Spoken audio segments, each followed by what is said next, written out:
Paz do Senhor, meus queridos seminaristas. Vamos continuar a falar sobre escatologia, dessa vez sobre o arrebatamento parcial, né? O que acredita o arrebatamento parcial? O que de fato é o arrebatamento parcial, né? E como o texto diz, além dos pontos de vista tribulacionistas, tribulacionistas e pós-tribulacionistas do arrebatamento, tem havido aqueles que argumentam a favor de uma teoria do arrebatamento parcial. Este grupo, ou este pequeno grupo, ele ensina que somente os que forem fiéis na igreja serão arrebatados no início da tribulação. Os demais serão arrebatados durante o período de 7 anos, ou no fim dele. Segundo esses intérpretes, aqueles que forem mais leais a Cristo serão levados primeiro, e os mais mundanos serão arrebatados mais tarde. Embora este ponto de vista seja condenado pela maioria dos pré-tribulacionistas, o respeitado G.H. Lang, que eu não sei nem quem é, o defendia, né? Então, existe também esse ponto de vista, né? É aqueles que dizem que Jesus ele vai arrebatar primeiramente aqueles que são bem fiéis, aquele meio mundano que não é tão santo assim, Deus vai deixar para uma segunda leva, né? E isso eles trabalham em cima do arrebatamento, né? Em que as pessoas têm que estar totalmente alinhados, né? Então, difere de igreja para igreja, e poucas pessoas defendem, né? Mas esse G.H. Lang, ele defende isso em algum livro aí que ele escreveu, talvez seja aí uma pessoa que eu não conheço, na verdade eu não conheço ele como escritor, né? Lógico, e nem como pessoa. Então, é bom só para a gente entender como funciona, né? Para aparecer aí alguém falando sobre isso, o arrebatamento parcial, é isso, né? Primeiramente os que estão bem fiéis mesmo são levados, e depois Jesus vem e arrebata aqueles que não são tão fiéis assim, né? Então, a gente vai dar entrada agora estudando o pré-tribulacionismo, né? Pré-tribulacionismo propriamente dito. Eu bem sei que muitas vezes a gente não dá valor que é nosso, que os nossos pastores ensinam, o que é na nossa igreja. A gente somos tentados, né, a procurar pessoas mais sábias, né, mais inteligentes, que entendam mais do assunto. Daí a gente se aventura a ler livros de vários escritores diferentes, que a gente não sabe nem qual é a denominação que pensa, mas é bom quando a gente estuda, um estudo sério das escrituras, é bom além de você ter base também teológica, bíblica, e também a gente saber de quem nós estamos aprendendo, né? Aprendendo porque o ensinamento ele ultrapassa os limites materiais, né? Os limites físicos, e chega aos limites espirituais, né?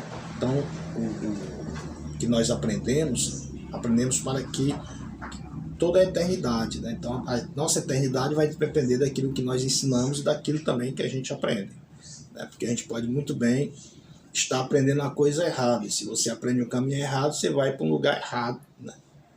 E para um lugar errado e vai crer também num Cristo errado. Então, por isso que é interessante nós sabermos o que nós estamos fazendo, em quem nós estamos crendo, né? Em que caminho nós estamos trilhando, né?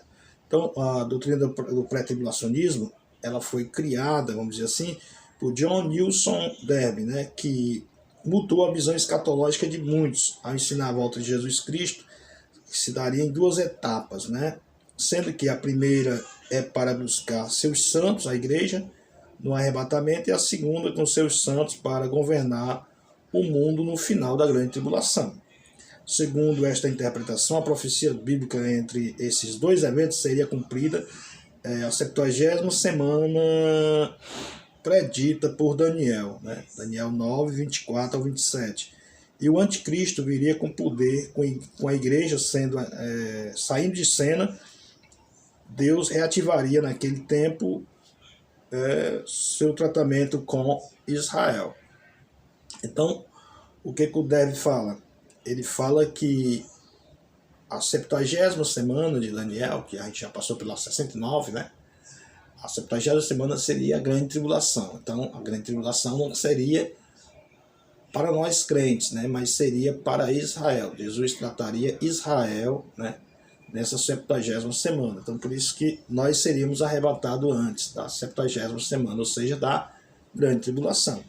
Então, a ideia de John Nilson, Derby, tiveram ampla influência na Grã-Bretanha e nos Estados Unidos. Muitos evangelistas, ou muitos evangélicos, tornaram-se pré-tribulacionistas através da pregação dos evangelistas internacionais nos séculos XIX e XX.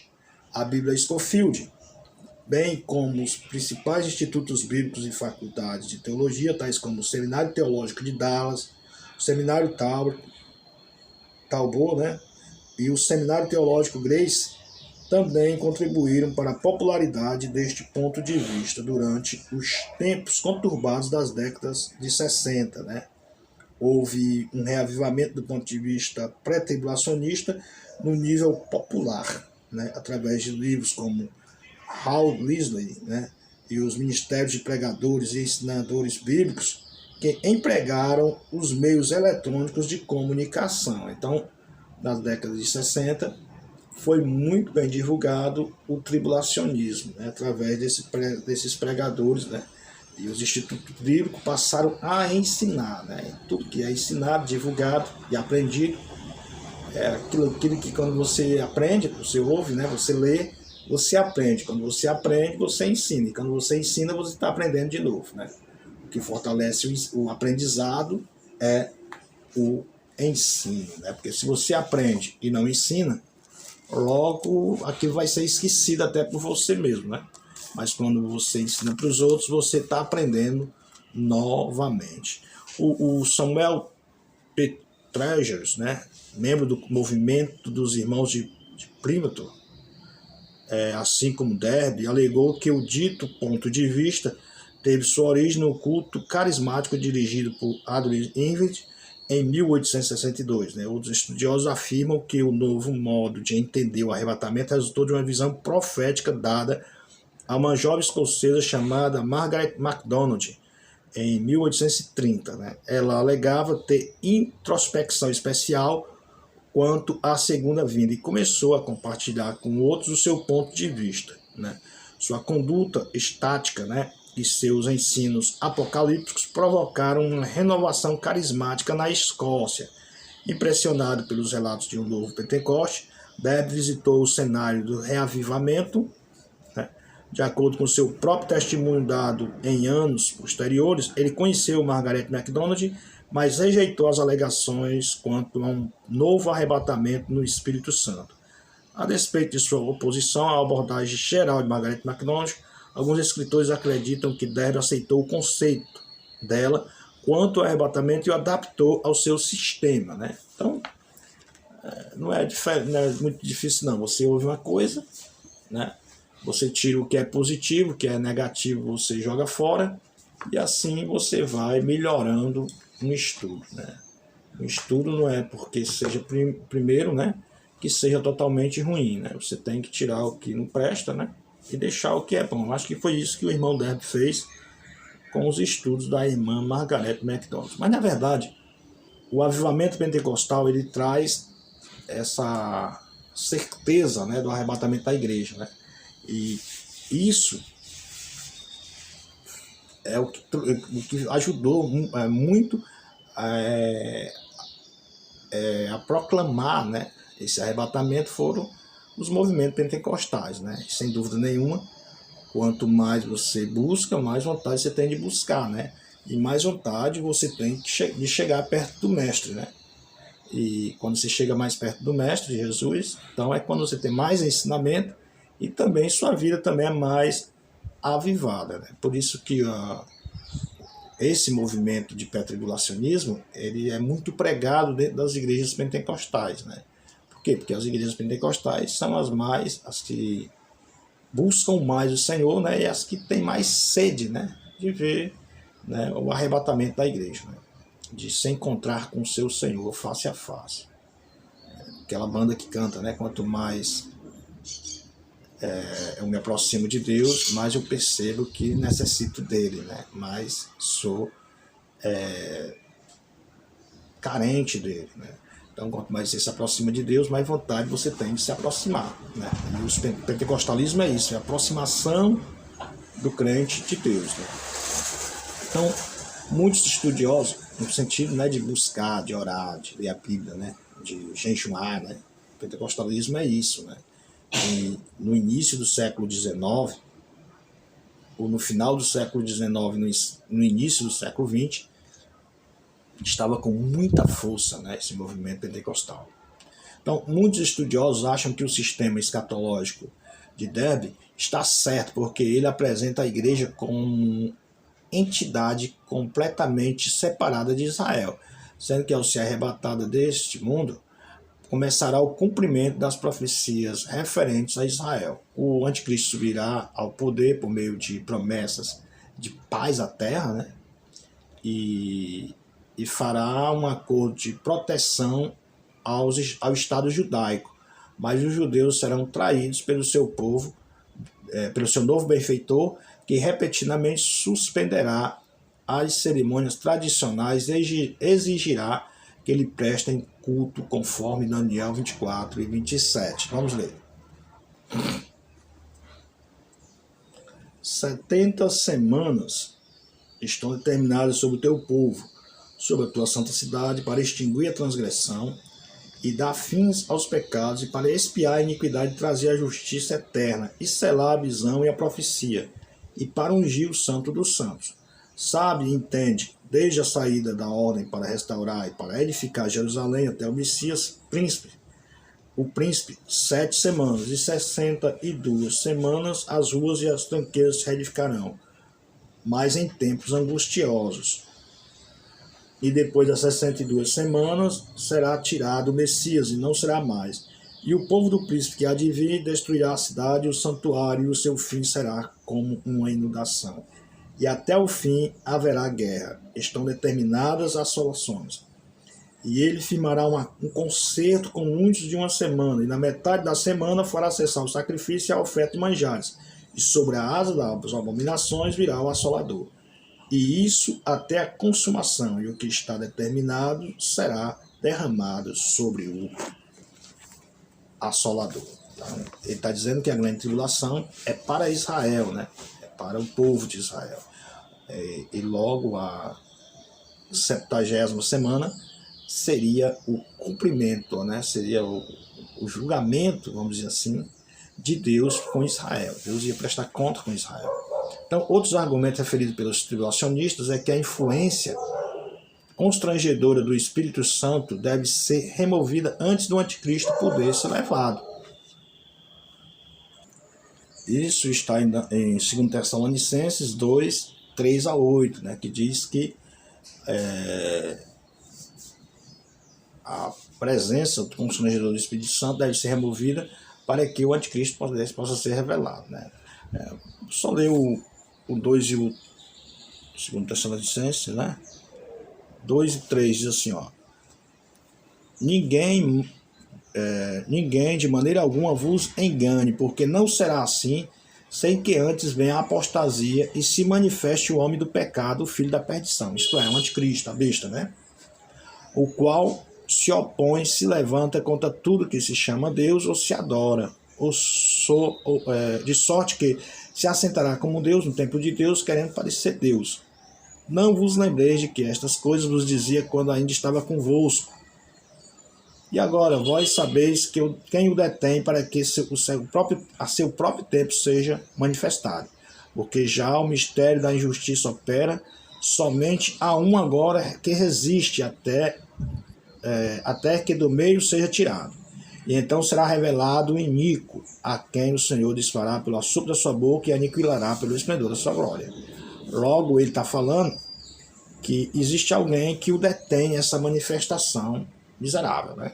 Então, enquanto a igreja estiver na terra, com o Espírito Santo, né, anunciando o Evangelho, anunciando a vontade de Deus para o povo, o anticristo não vai se manifestar, né? Então, é esse o entendimento que temos tribulacionista tem sobre esse capítulo, essa parte da Bíblia Sagrada, segundo Tessalonicenses 2, 3 e 4. O segundo aos Tessalonicenses, né, que é uma carta. Sendo que o Espírito Santo, ele está intimamente associado com a igreja, né? Estará fora de cena depois de o Espírito Santo ter retirado, né? Aos pré-tribulacionistas, apoiam-se também em Apocalipse 3 e 10, onde se entende que a igreja será tirada da terra antes da tribulação. Porém, outros interpretam esse versículo, né? Também eu te guardarei da hora da provação que há de vir sobre todo mundo, né? 3 e 10 de Apocalipse diz lá, né? Então, como a igreja sendo preservada da tribulação, e para isso citam Daniel também, né? Sendo guardado por Deus na cova dos leões e não guardado na cova, né? Então, apresentam-se também Sadraque, Mesaque e Abednego sendo preservados na fornalha e não livres da fornalha. Então, em resumo, né? Assim também como Jesus está falando que vai guardar da hora da provação que há de vir sobre todo o mundo, né? Ou sobre o mundo inteiro, né?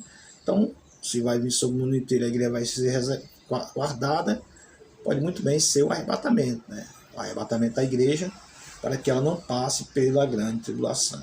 Apocalipse 3 e 10. Então, baseado nisso, é que nós acreditamos que a igreja vai ser arrebatada antes da grande tribulação. Primeiramente, Daniel 9, 21 ao 24 ao 27, nos diz que Deus vai prestar conta com Israel e não com outro povo, né? E nós temos que saber que Deus ele divide o mundo em 3 tipos de povos, né? Os judeus, os gentios e a igreja de Deus, né? A igreja de Deus é um povo, né? E na grande tribulação, em Daniel 9 e 24, ele está falando que vai tratar com um desses 3 povos. Não é com os gentios e nem é com a igreja, é com os judeus, certo? Então, por isso nós entendemos também que a igreja agora no capítulo 3 e verso 10 de Apocalipse vai ser guardada da hora da aprovação que vai vir, que vai advir sobre toda a terra, né? Então o anticristo vai ter esse domínio todo e Deus vai guardar a sua igreja. Então a igreja de Jesus vai estar guardada com ele. Então, amados, algumas considerações pré-tribulacionistas que nós precisamos falar também. O livro do Apocalipse, né? Em geral, o livro do Apocalipse, ele trata dos últimos anos do atual século. Ele é entendido na 70ª semana revelada a Daniel, 9:27, né? E nos capítulos 9 a 19 encontramos o período da grande tribulação. E é de se admirar que em nenhum desses trechos a igreja seja apresentada passando pela grande tribulação, né? Acredita-se que 24 anciãos sendo sentados sobre os tronos da volta do Senhor Jesus, aliás, em volta do trono de Deus, né?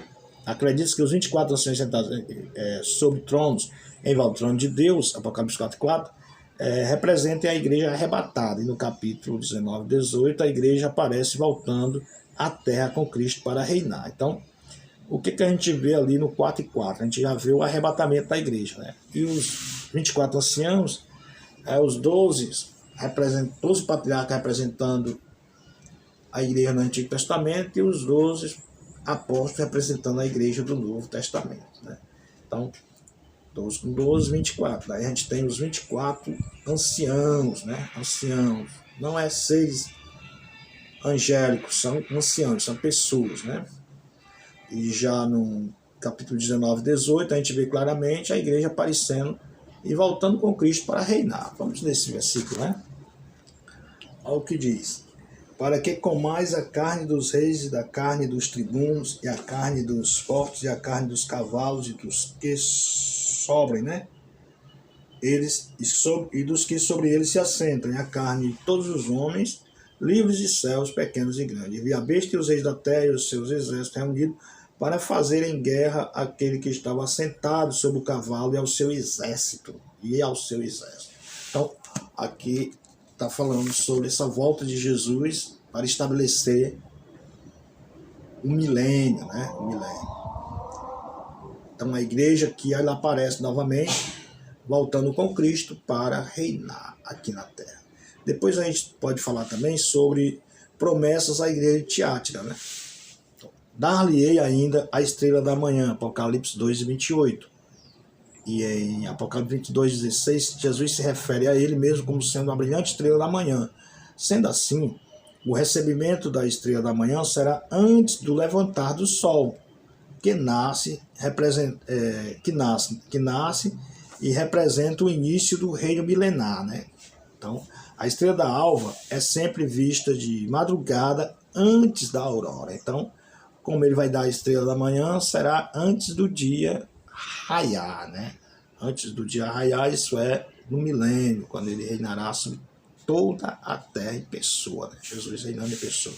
Então, essa estrela da manhã é uma das promessas também à igreja de Tiatira, né? Então, em Malaquias 4:1-2, encontramos essa promessa sendo feita a Israel. E esse nascer do sol, ali o reino milenar é como se fosse o sol, né? O sol da justiça, para Israel ocorrerá logo após a noite mais escura da história de Israel, que é a grande tribulação. Então, assim, quando nasce o novo dia, o milênio, ao se despertar, né, ou se despontar, a estrela da manhã já terá aparecido e a igreja terá sido escolhida a presença de Cristo, né, para com ele participar da inauguração do reino, que será o sol da justiça. Então, em uma analogia breve, é como se a igreja, a brilhante estrela da manhã, antes do sol nascer, e antes do sol nascer tem uma noite escura, né, que é a grande tribulação, que é o reino do afilhado de Satanás, o anticristo. E depois dessa noite escura vem o brilhante amanhã, né? O sol da justiça vai raiar sobre toda a terra, que é Jesus reinando no milênio. Então, vamos ver também a promessa à igreja em Filadélfia, ver se faz sentido também. Veja só o que Jesus fala à igreja de Filadélfia. Porque guardaste a palavra da minha perseverança, também eu te guardarei da hora da provação que há de vir sobre o mundo inteiro. Apocalipse 3:10. A igreja de Filadélfia é vista profeticamente como sendo a fiel igreja dos arrebatamentos, que será arrebatada antes da tribulação, né? Então, a igreja de Filadélfia sempre ela é contada como a igreja arrebatada, né? E essa igreja ela tem essa promessa especial de Deus, porque você foi fiel a mim, também eu guardarei você na minha presença, né? Porque guardaste a palavra da minha perseverança, também eu te guardarei da hora da provação que há de vir sobre todo o mundo, ou sobre o mundo inteiro. E ele está falando de quê? Ele está falando, lógico, né? Da época, do período das trevas, né? Que há de vir, que é o reino de Satanás, né? Que é o reino do anticristo, né? Que é a besta, o falso profeta e o dragão, vai ter domínio, né? Vai massacrar aqueles que habitam sobre a terra. A gente vê também na consideração quarta, que a grande tribulação é um período de juízo, né? E a igreja não está destinada a nenhum juízo divino, conforme João 5:24 e 1 Tessalonicenses 1:10 e Romanos 5:9. Então a igreja não tem que passar pelos juízos divinos. Vamos ver só uma referência que é 5:9, né? 5:9 de Romanos diz assim: logo, muito mais agora, sendo justificados pelo seu sangue, seremos por ele salvos da ira, né? Salvos da ira, porque o juízo, a grande tribulação será o julgamento, né? Será a ira de Deus derramada sobre aqueles que não querem se converter, né? Sobre aqueles que não querem voltar-se para Deus. Então, como eles são tão ímpios, Deus derramará a sua ira sobre eles. Logo, Paulo está dizendo que a igreja não passará por nenhum juízo de Deus, né? E a gente pode também falar sobre o quinto período da igreja, né? O período da 60ª à 90ª semana de anos, né? Cada semana tem 7 anos. Então, mencionado em Daniel 9:25-27, a morte de Cristo ungido Deus depois da 69ª semana, né? Conforme o versículo 26 de Daniel 9. Neste ponto teve início a igreja, ou a 70ª semana, 7 anos, é o período da grande tribulação de Jacó. Daniel 12:1. Jeremias 37, Apocalipse 12, do 7 ao 9. Antes disso, a igreja já terá sido arrebatada para estar com o Senhor. Vamos ver Jeremias, Jeremias 30, verso 7. Vamos ver o que diz o nobre profeta. Porque aquele dia é tão grande que não houve outro semelhante, e é tempo de angústia para Jacó, ele, porém, será livrado dela. Né? Então, aqui ele está falando da grande tribulação também. Então, e antes disso, a igreja já terá sido arrebatada, né? Antes da grande tribulação, a igreja já terá sido arrebatada para estar com o Senhor. O ensino de Jesus em Lucas 21, 25 e 36, né? Vamos ver o que diz esse sexto ponto. Deixe bem claro que o destino da sua igreja é escapar do castigo que o mundo sofrerá. No versículo 28 diz: ora, ao começarem estas coisas, os sinais do sol, da lua e das estrelas, a angústia nas nações, etc., a suceder, exultai e erguei as vossas cabeças, porque a vossa redenção se aproxima. O termo essa redenção refere-se à redenção do corpo, mencionada por Paulo em Romanos 8, 22 ao 23, que é a transformação e a transladação do crente no momento do arrebatamento. Né? Então, olha só o que diz o texto de Romanos. Porque sabemos que toda a criação geme e está juntamente com dores de parto até agora, e não só ela, mas nós mesmos, que temos as primícias do Espírito, também gememos em nós mesmos, esperando a adoção, a saber, a redenção do nosso corpo. Então Jesus está falando que a gente deve, quando a gente vê tudo isso que a gente está vendo hoje, a gente devia se alegrar, porque a nossa redenção, a redenção do nosso corpo, a redenção nossa está se aproximando, né? Está se aproximando, onde nossos corpos serão mutados, né? Transformados em corpos gloriosos, né? O sétimo, ele fala sobre o ensino típico do Velho Testamento, apresenta José como um tipo de Cristo. Ele diz: ele casou-se com Asenate, uma gentia, durante o tempo de sua rejeição por parte de seus irmãos dos 7 anos de fome, né? Gênesis 41 e 45. Depois, semelhantemente Cristo, ele receberá sua noiva, que na sua maioria também é gentílica.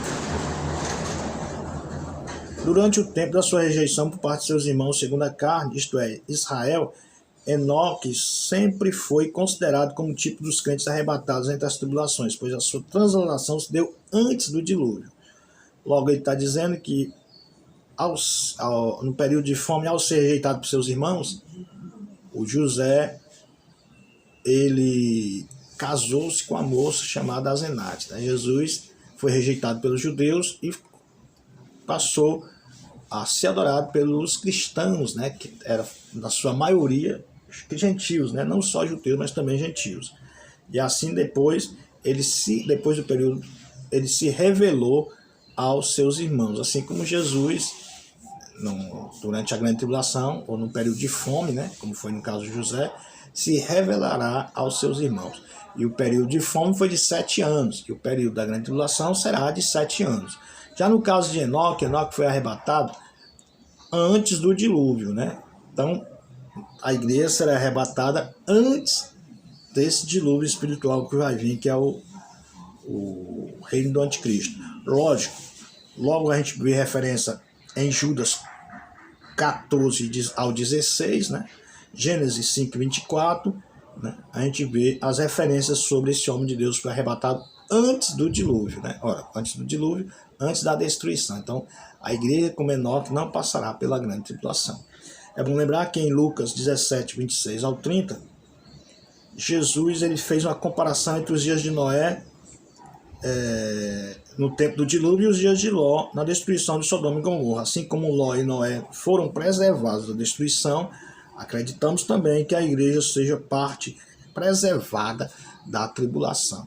Ora, se Noé não padeceu no dilúvio, e se Jó não padeceu na destruição de Sodoma e Gomorra, também a igreja não padecerá durante o reino do anticristo, mas será arrebatada para estar com o Senhor. Antes, né? Antes. Assim como foi Noé, e assim como foi Noé, né? Noé entrou na arca, lógico, Enoque, né? Enoque foi arrebatado antes, e também os irmãos de José, né? Reconheceram ele durante esse período da grande tribulação, que foi aquela fome que matava todo mundo de fome, né? Então, esses 7 anos de tribulação será para Deus tratar com o povo judeu. Bom, meus irmãos, um outro fator importante, argumentado por nós pré-tribulacionistas, é a iminência do arrebatamento, né? Se o arrebatamento pode ocorrer a qualquer momento, antes de qualquer sinal prévio da tribulação ou aparição do anticristo, né? Então, a batalha do Armagedon é uma nação desoladora do templo de Jerusalém. Então, são coisas que vão acontecer durante a grande tribulação. É a abominação desoladora do templo, né? Que é a imagem do anticristo, que vai ser colocada ali para ser adorada, né? E